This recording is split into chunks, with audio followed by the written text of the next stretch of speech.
el transporte suburbano. Sí. El mismo que proviene de municipios conurbados al Estado de México.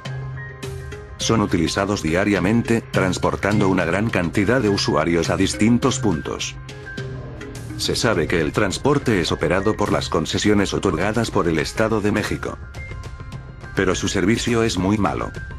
A veces están llenos de inseguridad. Sus unidades son malas, y son de alto riesgo. Pero, ¿por qué es tan malo el transporte público suburbano?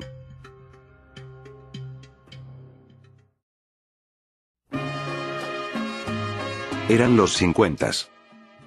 En el Valle de México apenas si se empezaban a asomar los sistemas de transporte concesionados. En el centro de la capital, una de las primeras líneas camioneras fue sobre Paseo de la Reforma. A partir de ahí el transporte público crecía. Fueron miles las concesiones otorgadas a varios transportistas. Y con la llegada del metro en 1969, se construían los paraderos de autobuses. La línea 1 contó de inicio con 2 paraderos importantes. El paradero Oriente sería Zaragoza. En la terminal Zaragoza saldrían autobuses hacia los recién poblados municipios de Nezahualcóyotl y Chalco. Pero para aquellos años no se veía tan creciente el transporte público a las afueras de la ciudad.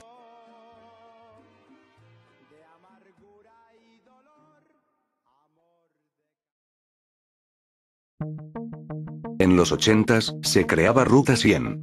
Un organismo público descentralizado propiedad del Departamento del Distrito Federal, que prestaba servicio de transporte público con rutas de autobuses. Cuando el Departamento del Distrito Federal expropia las rutas permisionarias, Ruta 100 contaba con rutas dentro de la ciudad. Sin embargo, se fueron agregando rutas que llegaban a puntos más lejanos. El Estado de México. Las más sobresalientes, serían las que llegaban a Chalco, a Ecatepec, por la autopista México-Pachuca, a Ciudad Satélite y Los Cuartos en Naucalpan, a Tlalnepantla Centro. Las rutas fueron expandiéndose con el paso del tiempo. En 1985, tras el terremoto de 7.9 grados, la población que residía en la capital, se muda a las zonas conurbadas del estado. Nesa, Ecatepec, Naucalpan y Tlalnepantla serían las de mayor crecimiento demográfico. A partir de la quiebra de Ruta 100, el caos volvería a la ciudad. Se crearía una crisis enorme de transporte. Los problemas al Estado de México se agravaron. Pero se crearían diversas concesiones de autobuses que circularían hasta los límites estatales. Paraderos como Cuatro Caminos, El Rosario, Politécnico, Indios Verdes, Martín Carrera, Pantitlán, Zaragoza y Santa Marta recibían a los autobuses suburbanos. Tras la construcción de la línea B, se desahogaría la parte nororiente de la ciudad. Pero no sería suficiente ante el gran crecimiento de la población. Pero el transporte aún tenía problemas.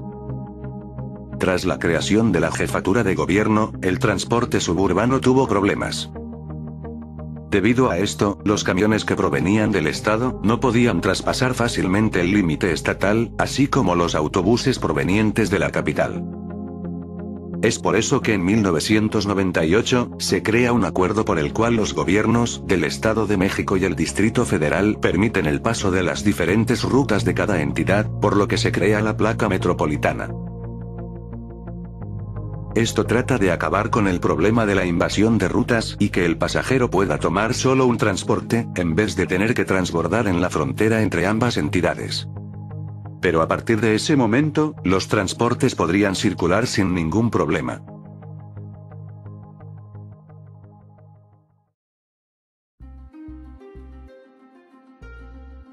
Los paraderos.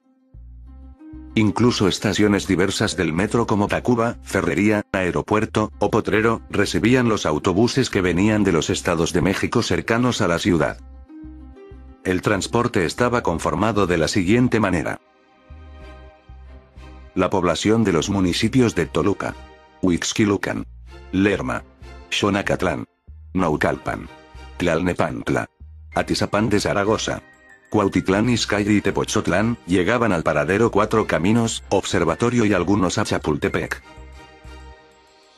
La población de Tlalnepantla, Cuautitlán, Atizapán de Zaragoza, Tultitlán, Coyotepec y Cuautitlán Izcalli, llegan al Metro El Rosario, y a Politécnico. Los municipios de Coacalco, Ecatepec, Tultepec, Texcoco, Tecámac, Ojo de Agua y Jaltocan, arriban a Indios Verdes y Martín Carrera.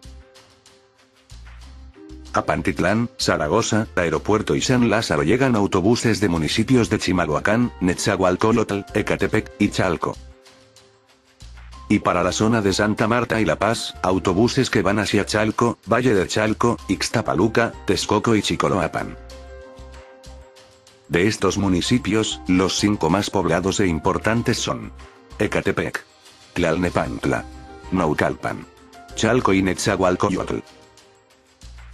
En estos municipios, el transporte debe de ser más fluido. Por eso, los autobuses son más utilizables. Pero en la mayoría de estos, están en mal estado, o es precisamente en estos municipios donde abunda más la inseguridad.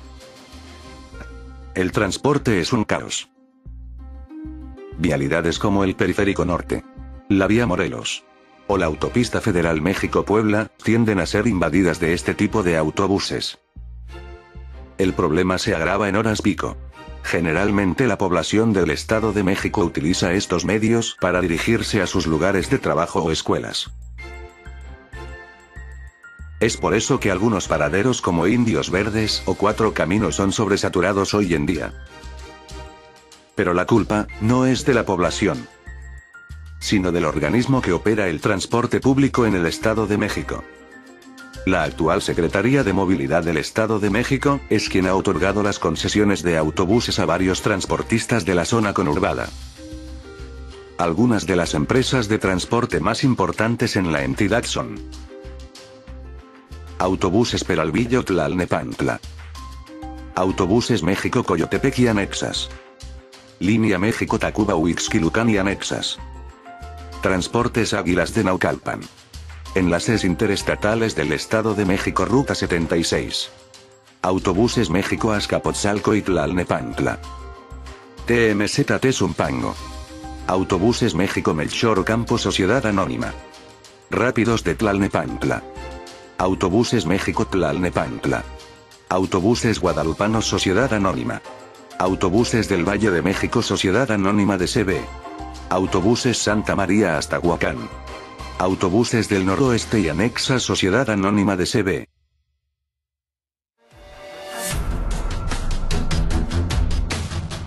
Hay miles de rutas de transporte. Y todas y cada una de ellas tienen el mismo problema. Veamos. El primer problema. Todas las empresas que ofrecen el servicio son concesionarias o permisionarias.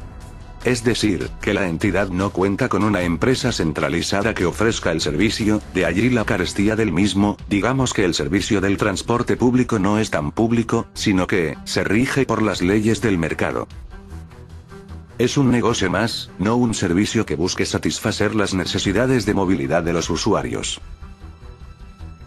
No es administrado por el Estado, ni ofrece precios subsidiados, tampoco existe seguridad social para los trabajadores del transporte, y hay una falta total de prestaciones para ellos. Número 2. La violencia a bordo del transporte. El maltrato por parte de los conductores hacia los pasajeros, no solo verbal, sino también a la hora de conducir, y por supuesto el maltrato en general a los demás automovilistas. Esto es en parte responsabilidad de las empresas concesionarias, que no regulan a su personal a cargo de las unidades, no ofrecen capacitación ni estándares de buena operación. Además es preciso señalar que la entidad mexiquense ha sido señalada con el mayor índice de feminicidios y de acoso sexual hacia mujeres en el transporte. 3. Los asaltos a mano armada a bordo de las unidades. Es muy frecuente y cada vez deja mayores pérdidas, materiales y humanas. La seguridad a bordo de las unidades es responsabilidad del gobierno de Erubiel Ávila, el mismo que solo ha podido cubrir el 1% del total del transporte, con cámaras de seguridad y botones de pánico. Según datos de la propia Secretaría de Seguridad Ciudadana mexiquense, las rutas más peligrosas del Estado de México se ubican en vialidades como Periférico Norte, Gustavo Vaz, Texcoco, Vía López Portillo, Avenida Central, 1 de Mayo, Adolfo López Mateos y Vía Morelos. En los municipios de Ecatepec, Nesa, Tlalnepantla, Atizapán y Naucalpan, además de los municipios Cuautitlán Izcalli, Cuautitlán, Tultitlán y Coacalco. El 4. Los accidentes o imprudencias cometidos por los transportistas cobran muchas vidas al año, sin dejar de lado que en algunos de estos accidentes no se indemniza a los afectados. Esto porque algunas unidades no cuentan con seguro de pasajeros.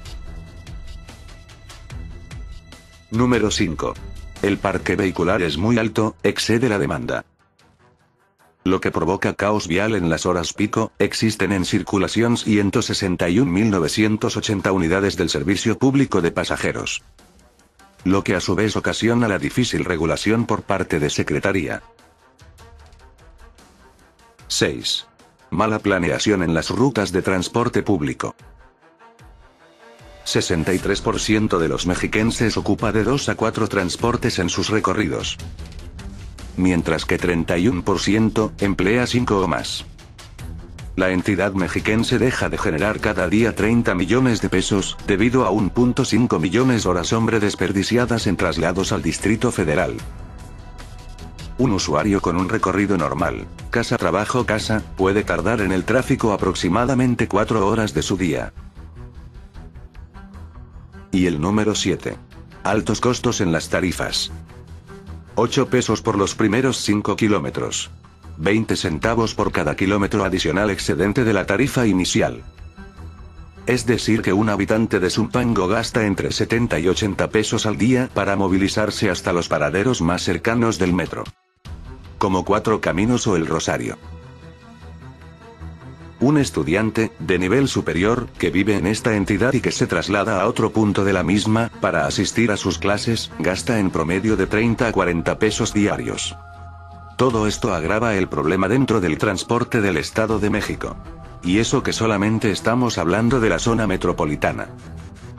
Ni siquiera estamos hablando de Toluca. Que, vaya que es un caso diferente. No solo es un problema de movilidad o seguridad, sino que trae consigo problemas ambientales, problemas de salud, de estrés entre los propios usuarios, de empleo informal respecto a los choferes, en general problemas viales, que cada vez obligan a los usuarios a optar por usar el transporte particular, agravando más los ya mencionados problemas vehiculares y viales. Pero el gobierno mexiquense quiere tapar el sol con un solo dedo. Quiere, de alguna forma, buscar alternativas de transporte para agilizar el problema. El Mexibus, el Mexicable, el circuito exterior mexiquense, y el viaducto elevado bicentenario, son las alternativas que este ofrece. No se incluye tren suburbano y tren interurbano, ya que son proyectos de gobierno federal. Pero aún así, con eso no se ha podido lograr que exista este tipo de problemas. El transporte público mexiquense está en problemas. No en crisis, sino en problemas.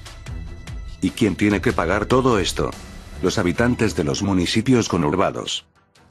Teniendo que pagar servicio de camiones caros, inseguros, inestables y sobre todo con unidades en su mayoría en mal estado. ¿Puede haber solución en el transporte mexiquense? Sí. Pero eso es iniciativa del gobierno. Según, la prioridad es invertir más en transporte. ¿Pero hasta cuándo?